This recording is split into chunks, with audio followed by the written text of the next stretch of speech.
Dear friends, welcome to the next session on design of column bases.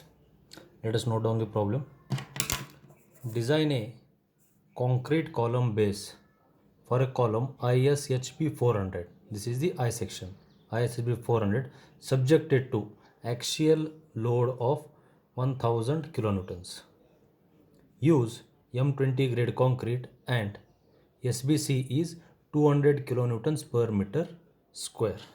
So we'll start with the designs now. First load P, axial load P is 1000 kilonewtons, factored load 1500 kilonewtons. PU is 1.5 times P. Next, SBC is given as 200 kilonewtons per meter square. Next, characteristic strength of concrete FCK. It is nothing but grade of concrete M20. So 20 newtons per mm square. So first step,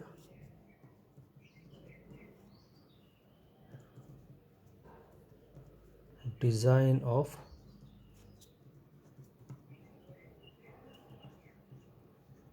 base plate. So first we are going to find the area. Bearing capacity of concrete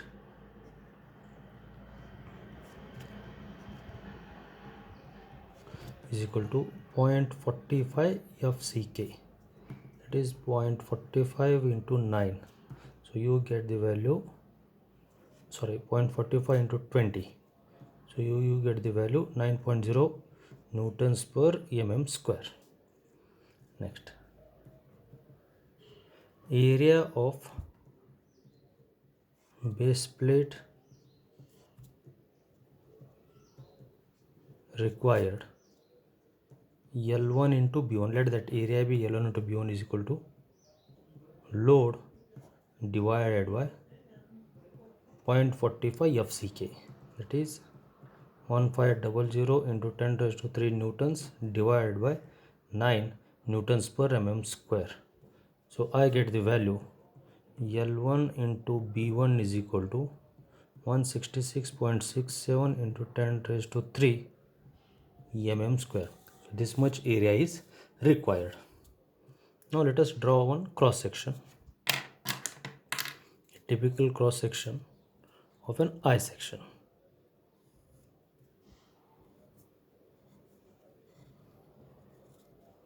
So here the given section is ISHB 400. So for that, this value H is 400.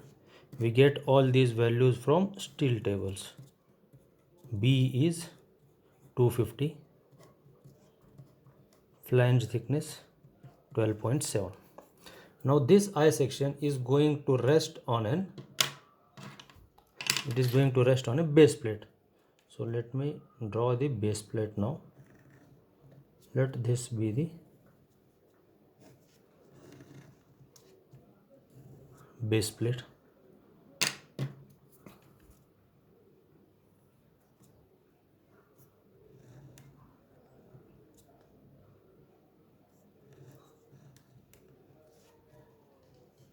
This be the I section. Let this dimension be length L1, width B1,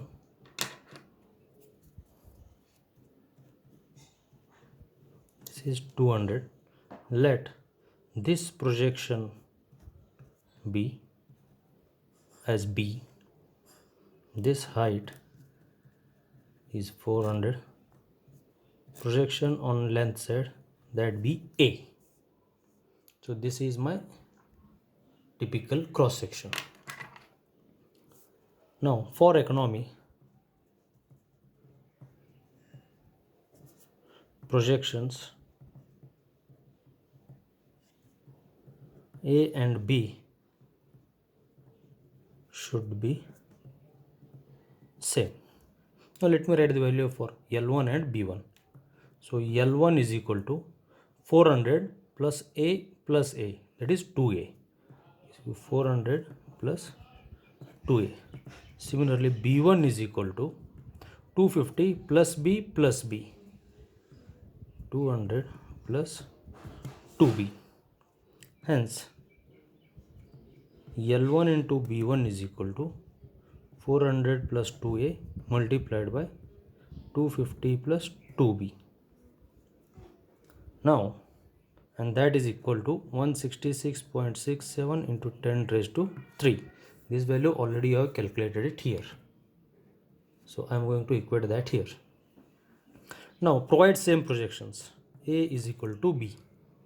So substituting A is equal to B here. 400 plus 2A multiplied by 250 plus 2B is equal to 166.67 into 10 raised to 3. Solving this, you get A is equal to 45.04 mm. Say A is equal to 50 is equal to B. Therefore, I can finalize the dimensions now. L1 is 400 plus 2A, I get 500. B1 is 250 plus 2B, I get 350. Length or the area of the base plates are finalized. Now let us go to the next step. Step 2. Thickness of base plate.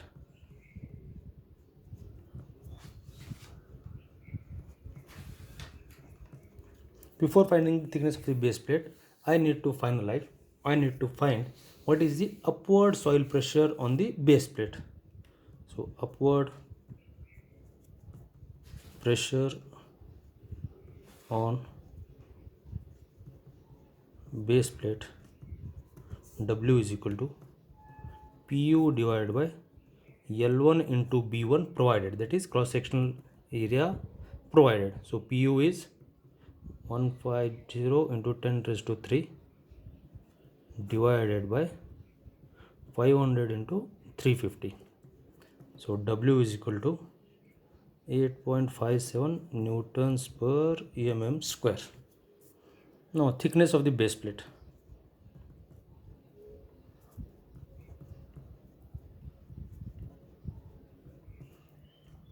That is given by equation Ts is equal to, so that equation is available in page 47 IS 800. Thickness of the base plate Ts is equal to 2.5 W A square minus 0.3 B square into gamma m naught by Fy whole raised to 1 by 2 square root, and this should be greater than Tf, thickness of the flange. Substituting the values, thickness of base plate Ts is equal to 2.5 into 8.57, A is 50 square minus 0.3 into 50 square into gamma m naught 1.10 divided by 250. This should be greater than or equal to Tf. So I get Ts is equal to 12.84, which is greater than Tf. Hence Ts is equal to 12.84. Say I'll round it off to next round figure, say 14 mm. So Ts is equal to 14. Provide base plate of size 500 by 350 by 14. Next, step 3.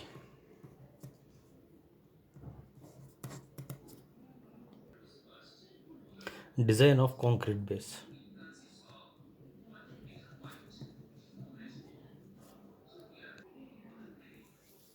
Design of concrete base. First, note down the SBC. SBC is given as 200 kilonewtons per meter square. To design the foundation, always you have to consider the working loads and you have to add the self weight. Working load of column is equal to 1000 kilonewtons. Self weight at 10% of load is equal to 10 divided by 100 into 1000, that is the load. So I get 100 kilonewtons. So adding then 1100 kilonewtons. Next, area of concrete base capital L into capital B is equal to total load divided by SBC. This value we call it as total load. So I get the value 1100 divided by 200. So L into B is equal to 5.5 meter square. Provide square footing. Hence L is equal to B. Therefore L is equal to B is equal to square root of 5.5 is equal to 2.34, say 2.4. Therefore L into B is equal to 2.4 by 2.4. Dimensions L and B for the concrete base are finalized now. Now I need to finalize the thickness. In order to find the thickness, I need to find out projections. First, let me draw a diagram.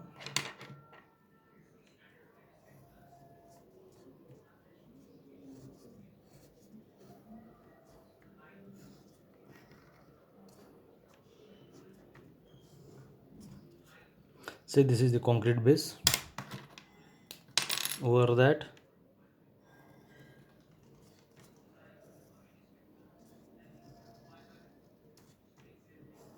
base plate, and over the base plate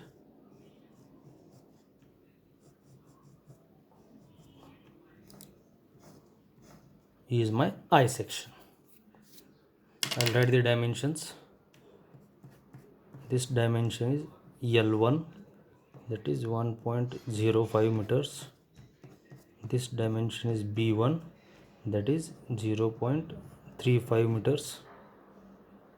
Sorry, this is L1 is 0.5. Let this dimension be capital L, that is 2.4. This dimension is B is equal to 2.4. Now I need to find out these projections. Now this projection is 2.4 overall minus 0.35 divided by 2. 2.4 minus 0.35 divided by 2 twice. One projection here, another projection here. So I get the value 1.02. Now let me find this projection. That is given by 2.4 minus 0.5. 2.4 minus 0.5 divided by 2 on two faces. So that is 2.4 minus 0.5 divided by 2. I get the value 0.95. Now let us see how the load dispersion takes place. Load dispersion means the way in which loads are transferred to the soil. In concrete, always the load dispersion is assumed to take place at 45 degrees. So this is the base plate and this is the axial load from the column P. The load dispersion from the column, from the edge, it takes place at 45 degrees. If this dimension is 1.02, then naturally for 45 degrees this dimension will also be 1.02. So I can write it here. Load dispersion line. Assume theta is equal to 45 degrees, load dispersion line for 1.02 meter projections. One thing we need to be careful, sometimes this dimension might be bigger, sometimes this dimension might be bigger. For load dispersion line, you have to consider the bigger dimension, whichever this and this, whichever is a bigger dimension, that you have to consider. For 1.2 meter projection, we get capital D, depth of the concrete slab. D is equal to 1.02, say 1.10 meters. Therefore, slab dimensions is equal to L into B into D, that is equal to 2.4 into 2.4 into 1.10 meters.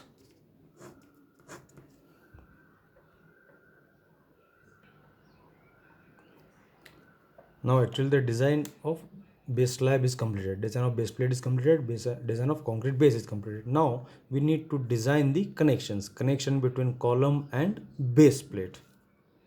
Design of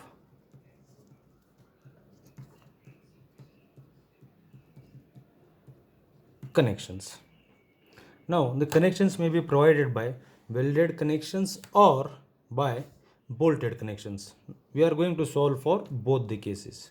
Say case 1, welded connection.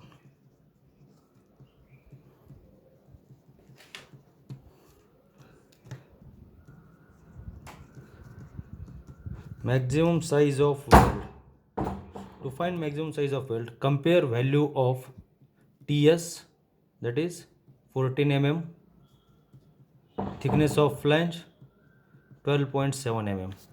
Consider the thinner dimension 12.7. So maximum weld size is equal to 12.7 minus 1.5. So you get the answer 11.2. Okay, you can provide maximum up to 11.2. On safer side, I am going to provide S is equal to 8 mm. Even if you provide 9, 10, 11, that is also fine.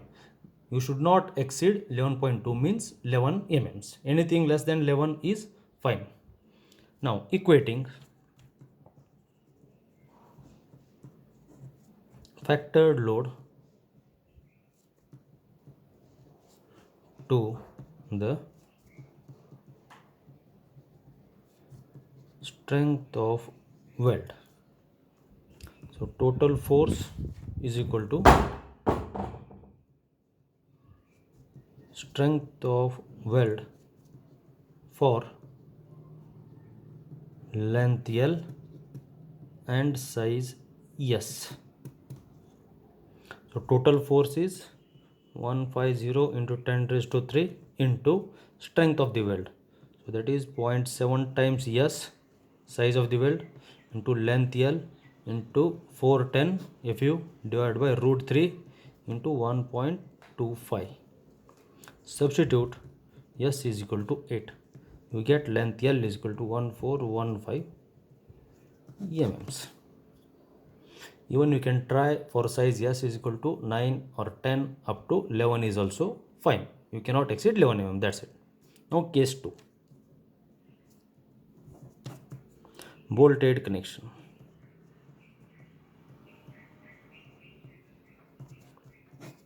To find bolted connection, first you need to determine number of bolts, and to determine number of bolts you will require bolt value of 1 bolt.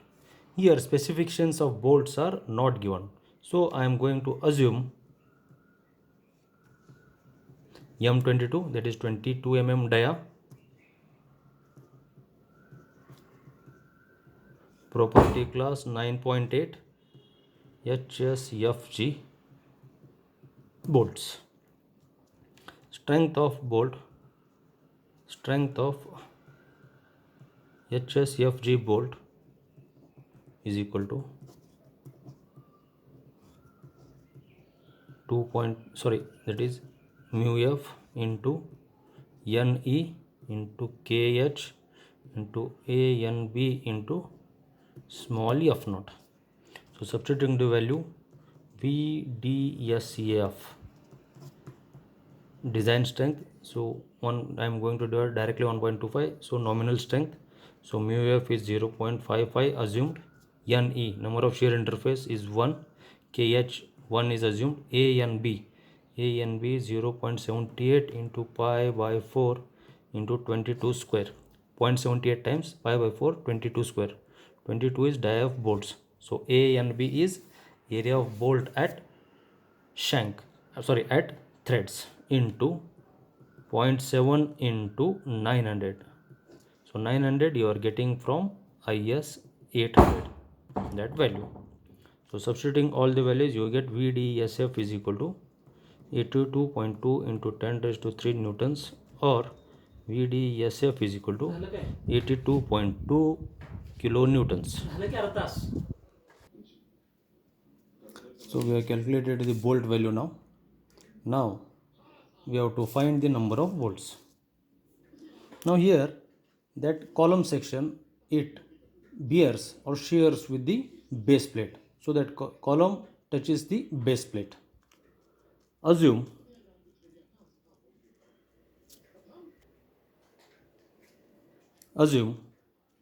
the ends of the column